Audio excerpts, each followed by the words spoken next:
Hello everyone and welcome to learn with Arsalan Saeed. बाकायदा आगाज़ कर रहे हैं इंग्लिश ग्रामर का और मुख्तलिफ टॉपिक्स होंगे इसमें और उसके एक्सरसाइजेज होंगी, उनके क्वेश्चंस होंगे according to the competitive exams और उनके हम लॉजिक्स को डील करेंगे, उनके राइट और रॉन्ग आंसर्स को डिस्कस करेंगे। तो पहला हमारा टॉपिक है सब्जेक्ट वर्ब एग्रीमेंट और उसकी हम डिस्कस करने जा रहे हैं एक्सरसाइज नंबर 1 और देखते हैं जी इसमें क्या है। सबसे पहले जी spot the error. Spot the error में आपने करना ये होता है कि आपके पास मुख्तलिफ जगह से अंडरलाइन होता है सेंटेंस और आपने वहाँ से देखना है कि गलती कहाँ पे है। तो स्पॉट द एरर का पहला क्वेश्चन है we the brothers of Salman along with our father is going on a trip. तो we the brother of Salman along with our father. अब रूल इसका ये है कि जब कोई दो subjects along with, together with, as well as, except वगैरह से जुड़े होते हैं तो हम पहले वाले सब्जेक्ट के मुताबिक अपना वर्ब लगाते हैं। तो यहाँ पे देखें वर्ब हमारा है इज, तो इज के मुताबिक लगेगा हमारा यहाँ पे जो वर्ब है वो इज किसके मुताबिक लगेगा, वी के मुताबिक लगना चाहिए था। तो वी के मुताबिक यहाँ पे आर आना चाहिए, इज नहीं आना चाहिए। तो ये सारे के सारे गलत हो जाएंगे ऑप्शन इसके। तो लॉजिक इसका यही है जी बेटा, अभी मैंने आपको बता दिया। सेकेंड है जी आपका 50% of the boys has been burned in the fire but 60% of the building is safe. अब यहां पे देखें, जब आपके पास फ्रैक्शंस आ जाती हैं जैसे कि परसेंट आ गया, ऑल आ गया, मोस्ट आ गया, जब ये फ्रैक्शंस आ जाती हैं तो इन फ्रैक्शंस के बाद आएगी एक प्रेपोजिशन और उसके बाद आएगा आपका नाउन। अगर वो नाउन सिंगुलर है तो वर्ब भी सिंगुलर होगा और अगर वो नाउन प्लूरल है तो वर्ब भी आपका प्लूरल होना चाहिए। तो यहां पे देखें कि 50% ऑफ द बॉयज, बॉयज यहां पे क्या है, प्लूरल है, तो यहां पे आपका वर्ब भी प्लूरल होना चाहिए था, यानी हैव आना चाहिए था, हैव बीन बर्न्ट आना चाहिए था। और 60% of the building is safe. अब बिल्डिंग जो है वो सिंगुलर है तो यहाँ पे इज सेफ करेक्ट है, यानी यहाँ पे गलती क्या है, इस बीटा हैज की गलती है। तो यहाँ पे इसका रूल भी रखा हुआ है, the noun after the fraction will determine the singularity और the plurality of the subject. 3. He, though he was in the doldrums, were one of those who were able to stick to their point. Quite confusing और बहुत दफ़ा पूछा जाने वाला है different exams में ये क्वेश्चन है, तो लाजमी इसका लॉजिक समझिए। अगर फिर भी ना समझ आए तो मेरे से कमेंट्स में पूछ लीजिएगा, मैं आपको आंसर ज़रूर दूंगा। ही दो ही वॉज इन द डॉलड्रम्स, वो बेशक अगरचे वो डॉलड्रम्स में, वो परेशानी में, वर, अब ये देखना है आपने कि वर किसके मुताबिक लगा हुआ है, वर लगा हुआ है ही के मुताबिक, तो ही के मुताबिक ही के साथ तो वर नहीं आता, तो यहाँ पे आना चाहिए था वॉज। और आगे जो है वो ये जो हु लगा हुआ है, हु के साथ वर लगा हुआ है, तो आप देखें हु किसको कनेक्ट कर रहा है, दोज को कनेक्ट कर रहा है आपके वर्ब के साथ, यानी वर और those were able to stick to their point, ये करेक्ट है। तो यहाँ पे वर की जगह वॉज आना चाहिए था, यानी जो हमारा ऑप्शन है यहाँ पे बीटा वाला वो इनकरेक्ट है। नेक्स्ट चलते हैं जी, mister Chips life, mister Chips की जिंदगी faced many ups and downs, they were such a life that tormented him. अब यहाँ पे देखें जी, चिप्स की जिंदगी ऐसी जिंदगी थी जिसने उसे परेशान किया, तो जिंदगी जो थी वो दे तो नहीं हम उसके लिए इस्तेमाल करेंगे, हम इट इस्तेमाल करेंगे, यानी सिंगुलर आपका नाउन होगा तो उसका जो प्रोनाउन होगा वो भी सिंगुलर होगा, अगर आपका नाउन प्लूरल है तो उसका जो प्रोनाउन होगा वो भी प्लूरल होना चाहिए। तो यहाँ पे दे नहीं आएगा, इट आना चाहिए था। The books the writer put in to the sack was no more wanted and desired. अब यहाँ पे आपने देखना है कि यहाँ पे आपका सब्जेक्ट कौन सा है, तो यहाँ पे आपका सब्जेक्ट है the books. The books the writer put in to the sack, was जो है वो राइटर के मुताबिक नहीं लगना, the book the writer put in to the sack were, क्या है जी, वर, क्योंकि यहाँ पे बुक्स का जिक्र किया गया है, नाउन हमारा यहाँ पे बुक्स है, सब्जेक्ट हमारा बुक्स है, तो उसके मुताबिक वर लगेगा। तो क्या गलती है जी हमारी, चार्ली, वॉज की गलती है। उम्मीद करता हूँ आपको समझ आ रही होगी, आपने परेशान नहीं होना, समझ आएगी सारी। तो ये हो गया जी। उसके बाद reading the books book on various diseases forced the writer to think that he was suffering himself from many diseases except housemates नहीं। अब यहाँ पे मसला क्या है जी, रीडिंग करेक्ट है क्योंकि जेरेंट के तौर पे आया हुआ है, reading the book on various diseases force the writer to think, ठीक है जी, और एक्सेप्ट हाउसमेट्स नहीं, ये भी ठीक है। तो यहाँ पे गलती क्या होगी, गलती यहाँ पे है हिमसेल्फ की। हिमसेल्फ, हरसेल्फ, आवरसेल्व्स, देमसेल्फ, ये कब इस्तेमाल होता है? ये वो चीज़ें हैं, इन्हें कहते हैं हम रिफ्लेक्सिव प्रोनाउन। ये तब इस्तेमाल होते हैं जब आपके पास सब्जेक्ट और ऑब्जेक्ट एक ही शख्स होता है। जैसे कहते हैं कि he tormented himself, he killed himself, उसने खुद को मार दिया, यानी अब मारने वाला भी वही है और मरने वाला भी वही है, the same person.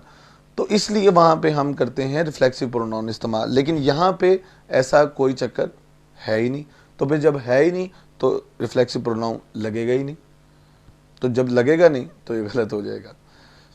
According to the report, Shahryar is the only one of those students who might have been working for their glorious future. तो रिपोर्ट के मुताबिक शहरियार उन तमाम लोगों में से एक वाहद, अब यहाँ पे ओनली पे गौर कीजिएगा, एक वाहद बंदा है जो अपने बेहतर फ्यूचर के लिए मेहनत कर रहा है। रिपोर्ट के मुताबिक शहरियार वो वाहद बच्चा है जो अपने फ्यूचर के लिए मेहनत कर रहा है। तो देखते हैं जी कि अब यहाँ पे देखें, according to the report Shahriyar is correct है, only one of two student who might have been working for their glorious. देखें जी, आप बात कर रहे हैं शहरियार की कि वो वाहद बंदा है, इतने सारों में से वो एक बंदा है जो अपने बेहतरीन फ्यूचर के लिए काम कर रहा है, तो देयर नहीं आएगा, हिज ग्लोरियस फ्यूचर आना चाहिए था। उम्मीद करता हूँ आप समझ गए होंगे। अगर आपको नहीं समझ आई इस रूल की तो सब्जेक्ट वर्ब एग्रीमेंट पे मेरा लेक्चर है इसी मेरे चैनल पे, आप उस लेक्चर को जाके सुने और उसके बाद दोबारा से इस लेक्चर पे आए तो फिर आपको ज़्यादा बेहतर समझ आएगी। 15 hours were very difficult for us to spend in the hall. However, we stayed because they were the time allotted to us. अब यहाँ पे देखें, जो होते हैं ना आवर्स, किलोमीटर्स, डिस्टेंस या टाइम की बात कर रहा हूँ मैं, इनको आमतौर पे हम सिंगुलर के तौर पे ट्रीट करते हैं और ख़ास तौर पे तब जब इनको हमने आगे किसी सेंटेंस में कोई ऐसा वर्ड दिया हो जो इसको एक सिंगल यूनिट बनाता भी हो। जैसे आप कहते हैं कि 15 kilometres is the distance that I covered. अब यहाँ पे आपने कह दिया ये वो फासला है, $20 is the price of this uniform. अब यहाँ पे देखिए 15 आवर्स वर, यहाँ पे इसको यूनिट नहीं बनाया गया तो वर्ड करेक्ट है। लेकिन आगे क्या कहा गया है कि द टाइम, अब ये वो स्पेसिफिक टाइम की बात कर रहा है, उस इस एक टाइम की विंडो की बात कर रहा है, स्पेसिफिक टाइम की, तो यहाँ पे दे वर गलत होगा, क्या आएगा जी, इट वॉज आएगा। 9 पे है जी, most of the water on the earth is not worth drinking, therefore many are sources of water is useless. तो यहाँ पे मैनी आ इस्तेमाल हुआ है, तो इसका भी रूल है कि मैनी जब आता है तो आपका जो नाउन उसके बाद आएगा वो भी प्लूरल होगा और जो उसके बाद वर्ब आएगा वो भी प्लूरल होगा। लेकिन जबकि आप इस्तेमाल करते हैं मैनी आ, तो उसके बाद जो आपका नाउन है वो भी सिंगुलर होना चाहिए। समझ गए होंगे आप कि मैनी आ के बाद अगर नाउन सिंगुलर है तो यहाँ पे सोर्सेज क्यों लगा हुआ है, यहाँ पे सोर्स आना चाहिए। Many a source of water is useless. उसके बाद जी आपका फिलिंग द ब्लैंक्स आ गया। मैं कोशिश कर रहा हूँ कि मैं शॉर्ट वीडियोस बनाऊं ताकि आप लोग जल्दी जल्दी चीज़ों को सीख सकें, क्योंकि हमने बहुत सारी वीडियोस बनानी है और बहुत सारी चीज़ों को सीखना है, अभी तो बहुत कुछ आने वाला है। तो the Hindustan Times which is one of the most revered newspaper of India dash spreading false news. अब यहाँ से कुछ लोग ऐसे हैं जो कंफ्यूज हो जाते हैं कि जब हिंदुस्तान टाइम्स आ गया तो ये तो प्लूरल हो गया। ऐसा नहीं है मेरे दोस्त, Hindustan times is a name of a newspaper, तो यहाँ पे इज़ आना चाहिए, इज स्प्रेडिंग फॉल्स न्यूज़, क्योंकि बेशक वो टाइम्स है या किसी भी चीज़ का नाम है, अगर वो एक सिंगल चीज़ का नाम है बेशक उसमें 150 चीज़ें आती हैं, कोई फ़र्क नहीं पड़ता। The Muslims of India who dash being slaughtered became a unit which dash strong enough to fight against the British. अब ये वो क्वेश्चन है जो जिस तरह के क्वेश्चन आमतौर पर जो है एग्जामिनर आपसे पूछता है। द मुस्लिम्स ऑफ इंडिया, सबसे पहले तो याद रखें जब आप मुस्लिम्स के साथ, हिंदूज़ के साथ, क्रिश्चियंस के साथ या किसी भी कम्युनिटी के साथ दा लगाते हैं या किसी भी इस तरह के वर्ड के साथ, तो वो पूरी कौम बन जाता है। द मुस्लिम का मतलब है मुसलमान, द मुस्लिम्स का मतलब है तमाम मुसलमान। द मुस्लिम्स ऑफ इंडिया तो हु वर आएगा। इन चारों में से हमने, इसका रूल ये होता है जब आपके पास डबल हो ना प्रेपोजिशन, ये जो ऑप्शन है डबल डबल ऑप्शन हो, तो आपने पहले एक को देख लेना वर किस में आ रहा है। ठीक है जी, एक में हमारे पास वर आ रहा है, इसका मतलब है कि वही करेक्ट होगा, लेकिन बाकी को भी देख लेते हैं। विच बिकेम अ यूनिट, अब आपने उसको क्या बना दिया, द मुस्लिम्स को एक यूनिट बना दिया। जब एक यूनिट बनाएंगे विच वॉज आ जाएगा, स्ट्रॉन्ग इनफ। तो ये बात आप समझ गए होंगे कि द मुस्लिम्स का मतलब है पूरी कौम। अब पूरी कौम को जब आपने एक यूनिट बना दिया तो यूनिट के तौर पे वो सिंगुलर होंगे। मैनी या करेक्टर, अगेन मैनी यहाँ पे क्वेश्चन, ये मैंने दोबारा इसलिए डाला इसमें क्योंकि बार बार एग्जामिनर इसको पूछता है। आपने घबराना नहीं है, परेशान नहीं होना, ये रूल्स समझ आ रहे होंगे आपको, यकीन करता हूँ मैं कि many a character in the movie including thieves and Ali Baba dash dynamic and interesting. तो आपको बताया, परेशान होने वाली बात ही नहीं है। मैनी आ गया, सब्जेक्ट भी आपका सिंगुलर आना है, वर्ब भी सिंगुलर आना है, तो इज आपका आंसर आएगा। Either my friend who dash on a special task और my brothers who are lazy dash ready to join the contest. अब देखिए जी, यहाँ पे सबसे पहले मैंने आपको एक बात बताई कि हु जो आता है, हु ने पीछे वाले वर्ड को आगे आने वाले वर्ब से कनेक्ट कर देना है, उसके बिल्कुल साथ जो आ रहा है लिंक कर देना, उसने जोड़ देना, उसको बिल्कुल ऐसे करीब जोड़ देना। तो either of my friend who, अब यहाँ पे फ्रेंड्स आएगा, sorry, either of my, no, either my friend या फिर मेरा दोस्त। हु, अब यहाँ पे आपने देख लेना, हु के साथ दो करेक्ट हो सकते हैं, इज या वॉज। तो अब देख लेते हैं कि जी इज या वॉज में से कौन सा ठीक होना चाहिए। ये तो समझ गए होंगे ना आप कि इज या वॉज में से क्यों होगा, क्योंकि पीछे फ्रेंड है। On a special task on my brothers who are lazy. अब मेरे भाई जो कि लेजी हैं, अब रूल यहाँ पे लगना है।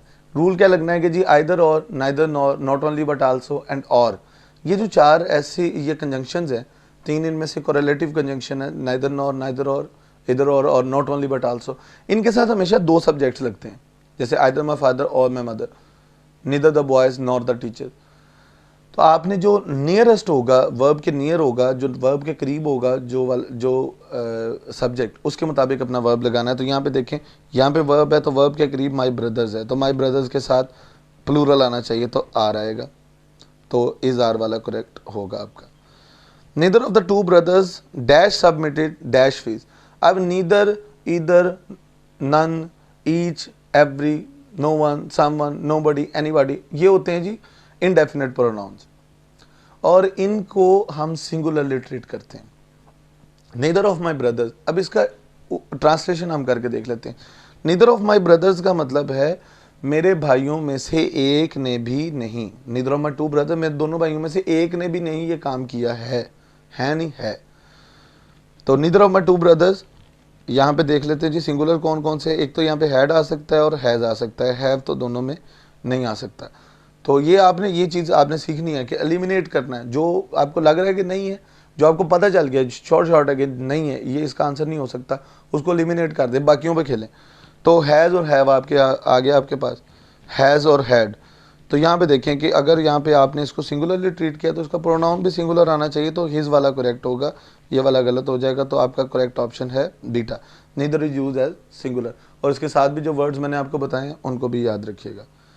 No one is as deprived as the blind dash. अब यहाँ पे ये इस पे काफ़ी डिस्कशन होनी चाहिए। सबसे पहली बात तो ये कि ब्लाइंड एडजेक्टिव है, ब्लाइंड एडजेक्टिव है, फिर उसके बाद जो है आपका जो पुअर है, रिच है, दे ऑल आर एडजेक्टिव्स। इन एडजेक्टिव के साथ अगर आप लगाते हैं द, तो ये बन जाते हैं प्लूरल नाउन। इन एडजेक्टिव के साथ अगर आप द लगाएंगे तो क्या बन जाएंगे जी, प्लूरल नाउन बन जाएंगे, और ये प्लूरल नाउन के तौर पे ही ट्रीट किए जाएंगे। तो यहाँ पे देखें, no one is as deprive as the blind, यानी ये प्लूरल नाउन है, इसके साथ हमें प्लूरल वर्ब चाहिए। तो क्या लगाएंगे, no one is as blind as no one is as deprived as the blind are. अब यहाँ पे देखिए एक और चीज़, यहाँ पे हैव भी हो सकता है किसी के जहन में आए, यार यहाँ पे हैव क्यों नहीं लगाया, आर ही क्यों लगाया। तो हैव अकेला तो नहीं आ सकता, यहाँ पे कोई उनकी पोजेशन तो आ नहीं रही, तो क्या हम हैव लगाएं, तो हैव यहाँ पे नहीं आएगा। हैव बीन होता तो हम सोच सकते थे इस बारे में। तो नेक्स्ट चलते हैं, the doctor and the surgeon. अब the doctor and the surgeon कितने लोग हुए, एक बंदा हुआ कि दो बंदे हुए, ये हमें डिटर्मिन करना है कि डॉक्टर एंड द सर्जन कितने लोग हैं। अब इसका रूल ये है कि अगर डिटर्मिनर माई आ जाए, हिज आ जाए, या दा आ जाए, या आ जाए, या एन आ जाए, अगर ये एक दफ़ा इस्तेमाल होंगे तो आपका जो सब्जेक्ट है उसको हम सिंगुलर समझेंगे। अगर ये दो दफ़ा इस्तेमाल होंगे तो सब्जेक्ट आपका हो जाएगा प्लूरल। अब यहाँ पे देखें, the doctor and the surgeon, इसका मतलब है कि दो लोग हैं, एक डॉक्टर है, एक सर्जन है। अगर यहाँ पे हम कहते the doctor and surgeon, the दोबारा ना लगाते तो इसका मतलब होना था कि वो एक ही बंदा है। तो doctor and the surgeon who, अब यहाँ पे अब मैंने आपको बताया कि ये दो लोग हैं, तो हमारा वर्ब जो है वो प्लूरल आना चाहिए। तो हु ट्रीट्स तो नहीं आ सकता और ये वाला ट्रीट्स भी नहीं आ सकता। हमने ये देखना है कि ट्रीट वाले दो हमारे जो हैं वो हमारे पास आ गए, जिनमें से एक हमने करेक्ट चूज़ करना है। तो the doctor and the surgeon who treat the patients is या आर ऑन लीव, ये तो आपको समझ आ गई होगी कि आर ऑन लीव होगा। 50 miles, which is one of the areas of dust and quagmires, dash the only way to get through। तो 50 miles को मैंने क्या कहा यहाँ पे, द एरिया, एक area, one of the areas, यानी एरियाज में से एक है वो 50 माइल्स का एक एरिया। तो उस एक एरिया की वजह से हम इसके साथ क्या लगाएंगे, इज लगाएंगे। उसके बाद जी थोड़े से रह गए, थोड़ा बस आपने हौसले के साथ पूरी वीडियो देखनी है और समझना है चीज़ों को। हम यहाँ पे देखें कोई वो नहीं कर रहे हैं, कोई फालतू काम नहीं कर रहे हैं, हम चीज़ों को समझ रहे हैं जो आपको सारी ज़िंदगी काम आनी है। तो माई मदर और फादर आर कमिंग, मैंने अभी आपको बताया कि इधर और, neither nor, not only but also, और के साथ जब दो सब्जेक्ट जुड़े होंगे तो हमने सेकंड वाले सब्जेक्ट के मुताबिक अपना वर्ब पुट करना है। तो माई मदर और फादर, तो यहाँ पे आर तो नहीं आ सकता। माई मदर एंड फादर, अब दो लोग हो गए तो इज़ भी नहीं आ सकता। माई मदर और father is coming to rescue me, इसको देखते हैं। माई मदर नॉर फादर, तो नॉर इस तरीके से नहीं आता। माई मदर और फादर इज़ कमिंग करेक्ट होगा। Tweezer, tweezer is always use to pick up small object. Tweezer होती है वो छोटी सी चिमटी सी होती है, तो tweezer is always use to pick up small object. तो पहले में गलती ये है कि ट्वीज़र्स होता है, ट्वीज़र नहीं होता है। नेक्स्ट स्लाइड पे मैं आपको बताता हूँ कि इसका रूल क्या है। और दूसरा ट्वीज़र्स इज़, ये भी गलत हो गया, इसके साथ इज़ भी नहीं आता। Tweezers has always used, no, वो खुद तो कोई काम नहीं कर सकते, तो ये भी गलत हो गया। Tweezers are always used to pick up small object. Rule इसका क्या है जी कि ट्वीज़र्स, शीयर्स, ट्वीज़र्स कहते हैं वो चिमटी को, शीयर्स कुतरने वाली कैंची को, सीजर्स काटने वाली कैंची को, टोंग्स वो चिमटा जो होता है, बाइनोकुलर्स दूरबीन होती है, पैंट्स जो आप पहनते हैं पैंट्स, ट्राउजर्स वेजिटेबल्स सब्जियां, रिचेस दौलत, आर्म्स खैरात are always taken as plurals, इनको हमने प्लूरल के तौर पे ट्रीट करना है। इनमें आप देखें ज़्यादातर चीज़ें वो हैं जिनके दो हिस्से होते हैं। And the last one is the number of soldier who has fought for the glory of the nation is mind boggling. दूसरा है जी a number of soldiers who has fought for the glory of the nation is mind boggling. The number of soldier who have fought for the glory of the nation is mind boggling। the number of the soldier who has been fired, तो इस तरह तो आएगा ही नहीं। अब देखते हैं जी पहले में क्या गलती है। पहले में गलती ये है कि जब आप कहते हैं the number of soldier who has fought, तो सोल्जर को मैंने आपको बताया कि हु ने इसको इसके साथ जोड़ना है, तो सोल्जर के साथ हैज़ नहीं आ सकता, ये गलत हो गया। बीटा में क्या गलती है, number of soldier who has fought, वही गलती दोबारा से रिपीट होगी और आ नंबर आ गया। और चार्ली देखिए the number of soldier who have fought for the glory of the nation is mind boggling, ये करेक्ट है। और डेल्टा में क्या गलती है, the number of soldier who has, फिर वही गलती आ गई, और दूसरा हु हैज़ बीन आ गया। अब यहाँ पे देखें एक चीज़ गौर करें कि यहाँ पे द नंबर और आ नंबर लगा हुआ है, तो रूल इसका ये है कि the number is treated as singular, a number is treated as plural. क्योंकि द नंबर में आपको तादाद पता होती है, तादाद स्पेसिफाइड होती है, इसलिए आप द नंबर के साथ सिंगुलर अपना वर्ब लगाते हैं, और आ नंबर में तादाद पता नहीं होती, उसके साथ फिर आप प्लूरल लगाते हैं। उम्मीद करता हूँ तमाम तरह क्वेश्चंस आपको समझ आए होंगे, इनका लॉजिक समझ आया होगा, और इस वर्कशीट को आप पॉजिटिवली टेकअप करेंगे और इससे बहुत कुछ आपको सीखने को मिला होगा। और नेक्स्ट वर्कशीट जल्द ही अपलोड कर दी जाएगी। Stay tuned and keep watching the videos, subscribe the channel, press the bell icon. Bye bye.